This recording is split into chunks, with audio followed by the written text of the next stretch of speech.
సేవకులుగా ఉన్నవారు ఎంతో స్వార్థంతో, మొదట్లో చాలా మంచిగా ఉన్నవారే, కానీ ఇప్పుడు వచ్చేసరికి ఎంతో స్వార్థంతో,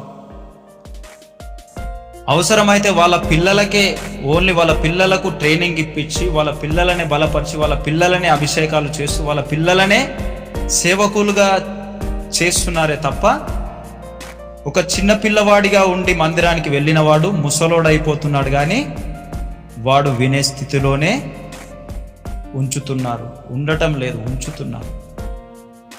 వీళ్ళు కూడా బ్రతుకుబండి నడుస్తుంది కదా అని చెప్పి వీళ్ళు కూడా రాజీ పడిపోయి ఆ విధంగానే దిగజారిపోయి వాళ్ళ దర్శనాలు, వాళ్ళ గొప్ప ఆలోచనలు అన్నీ కూడా సమాధి చేసి అట్లాగే ఉండిపోయిన వారు చాలామంది ఉన్నారు.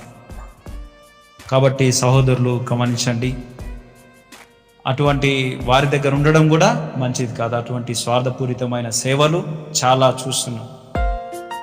వాళ్ళ పిల్లలనే అభిషేకాలు చేస్తూ, వాళ్ళ పిల్లలనే నిలబెడుతూ, వాళ్ళ పిల్లలు సేవ చేయడం తప్పు అని అనట్లేదు. దేవుడు ఎవరినైనా వాడుకోగలరు, దేవుడు వాళ్ళ పిల్లలను కూడా వాడుకోగలరు, కానీ వాళ్ళ పిల్లలను మాత్రమే వాడుకోడు. వాళ్ళ పిల్లలు వాక్యం చెప్తుండగా మీకు పిల్లలు కలిగితే మీ పిల్లలు కూడా వాళ్ళ పిల్లలు చెప్పేదే వినాలి. ఆ విధంగా సిస్టమ్ నడిపిస్తా ఉన్నాం.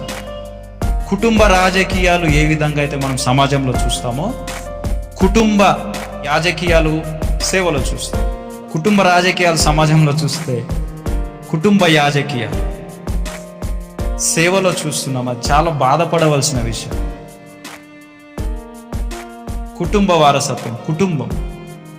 సో ఇటువంటివి గుర్తించినప్పుడు వాక్యం తెలిసిన వారు, దేవుని దర్శనం కలిగిన వారు, పిలుపు కలిగిన వారు దయచేసి అక్కడనే ఉండిపోకండి. దేవుడు నిన్ను లెక్కడిగినప్పుడు ఏం చెప్తావు సహోదరుడా? ఒకసారి నిజంగా ఆలోచించమని నేను ప్రేమతో మనవి చేస్తున్నాను. బాధతో కూడా నేను ఈ విషయాలు చెప్పాల్సి వస్తుంది. దయచేసి ఈ విషయాలు గమనించాల్సిందిగా మిమ్మల్ని ప్రేమతో మనవి చేస్తున్నాను.